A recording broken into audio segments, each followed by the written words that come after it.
Hi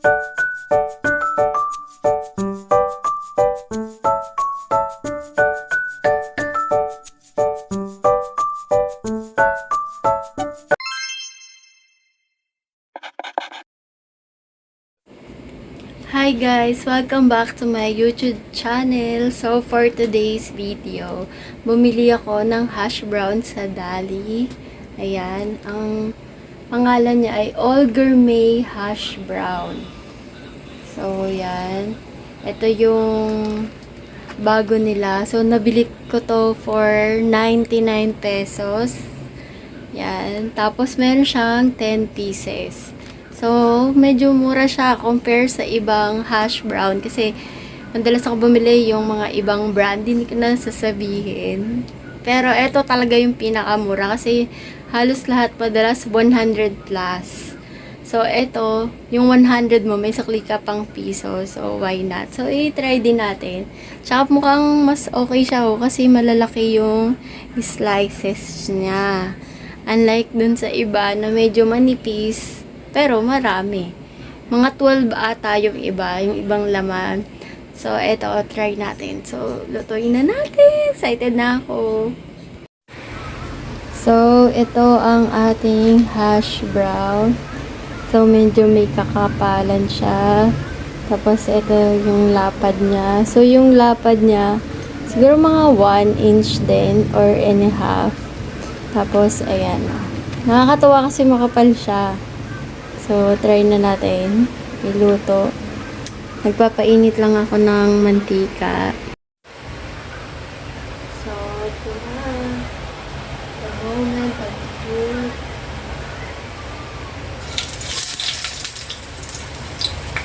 Dapat deep fry, pero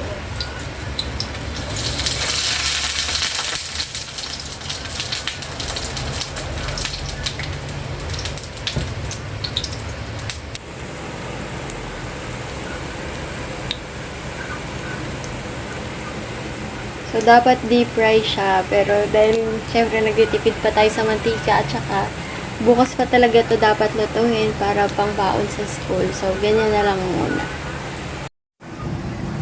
Ayan. Pasensya na, hindi tayo nakapag-ayos for today kasi galing pa tayo ng work. Kaya, ayun, diretso na tayo dito sa bahay. Bumili lang tayo ng hash brown. Kasi ito nga, ito-try lang natin siya kung okay siyang pangbaon. So, kung 99 pesos tong hash brown na to, not bad na siya kung inenegosyo nyo siya. Kasi lumalabas na parang 9 pesos or 10 pesos lang pwede nyo siya ibenta. Pero syempre, lugi ka doon. So, pwede mo siyang ibenta kahit sa 20 pesos or sa 25 pesos, habay na habay ka na. So, lugi na dun yung mantika mo at saka yung, ano mo, ang tawag yung mantika at saka yung gas. Diba? So, yun. So, okay na okay siya na pang business. Ito, ayan, ayan.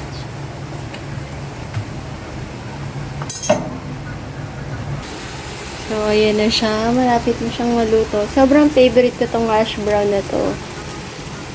Yes, pag naglalabas nito sa McDo, yan, ito ang binibili ko pag breakfast. Diba? Yummy! So, ayan, luto na siya. So, maya natin siya kakainin. Papalamigin lang natin siya ng konti. Grabe. Ang sarap. Go, one lang. Wait. Tingnan ko. Ayan na. Okay, no, keep. Kamay mo na kasi. Ang init. Ngayon mainit pa. Kanina sabi mo okay na. Ano gagawin? Titikman mo. Sarap. Kung masarap.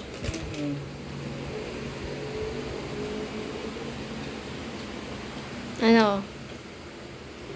Good? Ako nga.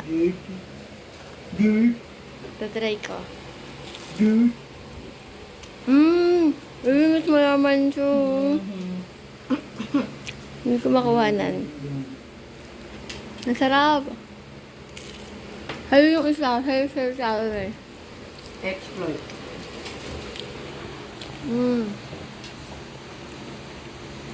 Sobrang Saka aircon. Hey, ikaw. Sabi mo. Bakit?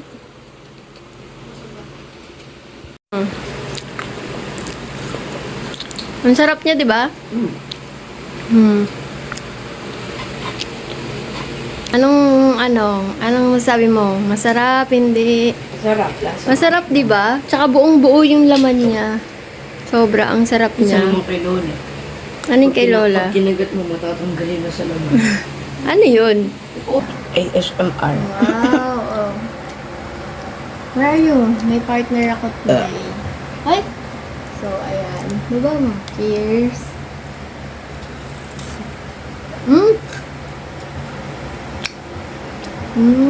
Harap.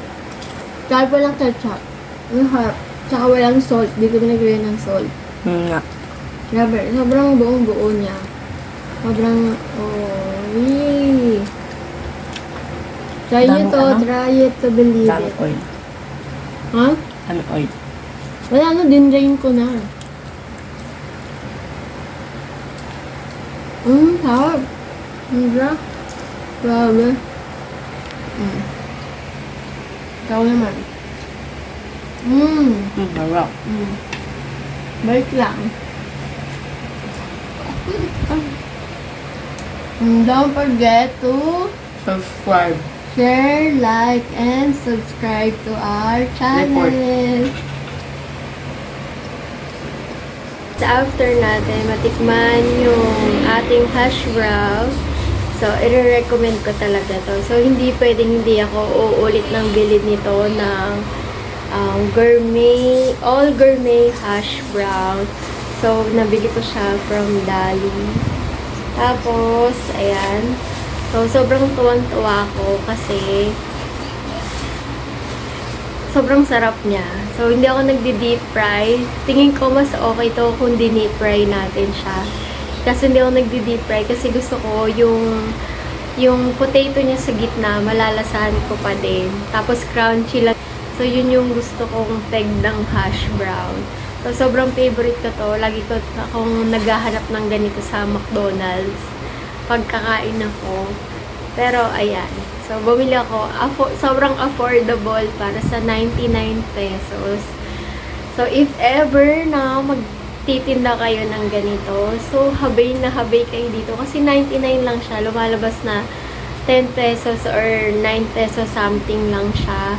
Tapos, kung bibili nyo siya at ibebenta nyo siya, pwede nyo siyang ibenta ng 20 to 25 pesos. So, diba, halos dumoble yung kita nyo.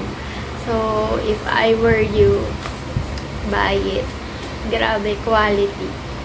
Wala akong masabi. So, siyang ipang baon sa school, pwede siyang pang merienda, anytime, anywhere. So, yun. Yan ang ating Dali finds for today. So, don't forget to share, like, and subscribe to my channel, Aisel Babe TV. So, hanggang sa susunod. Sana meron pa tayo ulit mabili sa Dali. Bye!